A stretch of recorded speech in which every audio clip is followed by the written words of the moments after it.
Hello guys, welcome back to our YouTube channel Bong reaction. আমি চলে এসেছি নতুন একটা ভিডিও রিঅ্যাক্ট করার জন্য। আমার সঙ্গে রয়েছে রিয়া ও রাজীব, আর আবার বসে পড়েছি হচ্ছে সালমান শাহ স্যারের মুভির ক্লিপ নিয়ে। একদম মানে আমরা অনেকদিন পরে মুভির ক্লিপ দেখা শুরু করেছি, আর আমাদের বেশ ভালো লাগে কিন্তু মুভির ক্লিপ দেখতে। মাঝে দেখতাম না ঠিকই, কিছু সমস্যার জন্য দেখতে পারতাম না। তো যাই হোক, এখন সমস্যা আশা করি যতক্ষণ না হচ্ছে ততক্ষণ আবার দেখবো একদম। আর তোমাদেরও খুব ভালো লাগে, তোমরাও খুব ইন্টারেস্ট দেখাও, তো ওই জন্য আরো আমাদের রিঅ্যাক্ট করা। আর অরিজিনাল ভিডিও আর কি বলে চ্যানেলের নাম সমস্ত কিছু ডিটেলসে আমরা ডেসক্রিপশনে দিয়ে দেবো, কিন্তু চেক আউট করতে পারো তোমরা। তো চলো বেশি দেরি না করে ভিডিওটা আগে দেখে নিই। মাত্র দুদিনে 75% এগিয়ে গেছি। কি করে এগুলি? আরে খুলে বল না। আরে বলছি একটু দম নিয়ে বসতে। এইভাবে দম নিতে থাকলে আমাদের দম তো বেড়ে যাবে। ঢং করিস না দোস্ত, খুলে বল। দরজায় নক করলাম, দরজা খুললো, পড়ি বললো আপনি? বাবা তো হাটে গেছে। আরে আমি তো জেনেই গিয়েছি ওর বাবা হাটে গেছে।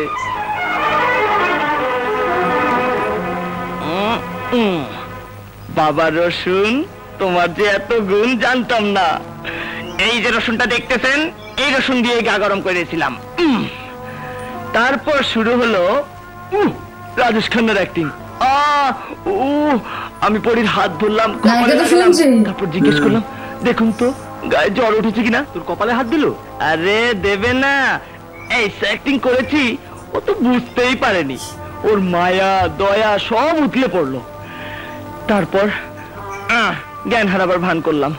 ও আমাকে ধরে নিয়ে গেল বুকের কাছে। বুকের কাছে নিয়ে গেল? শুধু বুকের কাছে নয়, বিছানাতে নিয়ে গেল। একদিনেই বিছানায়? আপনি? বাবা তো হাটে গেছেন, আমি তাই জেনেই এসেছি। বলতে গিয়ে হার্ট ব্রেক করলাম। বগলের নিচে রসুন দিয়ে গা গরম করে নিয়েছিলাম যাতে জ্বর মনে হয়। তারপর শুরু হলো রাজেশ খান্নার অ্যাক্টিং। পরীর হাত ধরলাম, কপালে নিয়ে লাগালাম, দেখুন না আমার জ্বর উঠেছে কিনা। তারপর জ্ঞান হারাবার ভান করলাম। ও আমাকে বুকের কাছে ধরে নিয়ে গেল বিছানায়। এই কি আপনার ভদ্রতা? এই কি আপনার শিক্ষা দীক্ষা? লজ্জা করে না আপনার? সঙ্গীতের মতো এক পবিত্র জগৎকে আপনার স্বার্থ উদ্ধারের জন্য ব্যবহার করেছেন। আপনি সঙ্গীতকে অপবিত্র করে দিয়েছেন, অপবিত্র। আমি দুঃখিত। থামুন। দুঃখিত বলে অপবিত্রটাকে ঢেকে রাখা যায় না। যখন বাবা শুনবে গান শেখাটা আপনি একটা ভান, প্রতারণা, তখন সে মনে কি প্রচন্ড কষ্টটাই না পাবে। আমি তার মন ভাঙতে দেব না, আমি সত্যি গান শিখবো। থামুন।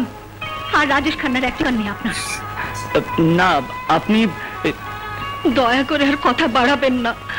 গরিবের যে শান্তিটুকু এই বাড়িতে আছে, সেই শান্তিটুকু নষ্ট করবেন না। মানুষ যদি অন্যায় করে তবে তার প্রায়শ্চিত্ত করার একটা সুযোগ পায়, সেই সুযোগটা আমি পেতে চাই।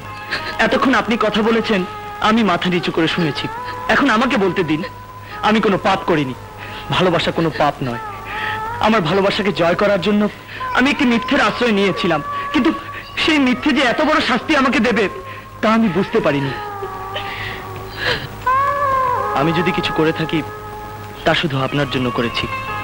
আপনি আমাকে যে শাস্তি দেবেন আমি তা মাথা পেতে নেব, কিন্তু ওস্তাদজিকে কোনো দুঃখ পেতে দেব না। আমি গান শিখবো, শুধু গান। হরি, ও এসে গেছো? পাগলা বাবার মাজার থেকে এলাম।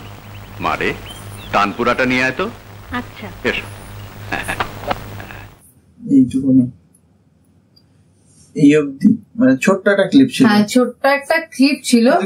ছোট্ট হলে কি হবে, পাওয়ারফুল একটা ক্লিপ ছিল। পাওয়ারফুল কিন্তু বটে, কারণ আমরা দেখেছি যে সালমান শাহ স্যারের অ্যাক্টিং প্রত্যেকটা মুভিতেই খুব পাওয়ারফুল ছিল, মানে আছে, মানে জলিনেসটাও থাকে, সঙ্গে একটা গম্ভীরতাও কাজ করে। মানে যেখানে যে অ্যাক্টিংটা মানায় আসলে সেখানে একদম পারফেক্টলি সেই অ্যাক্টিংটা তিনি করে গেছেন।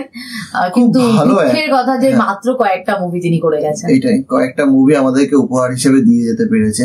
তো যাই হোক, সেটা নিয়ে আর বলে লাভ নেই, বাদ দাও।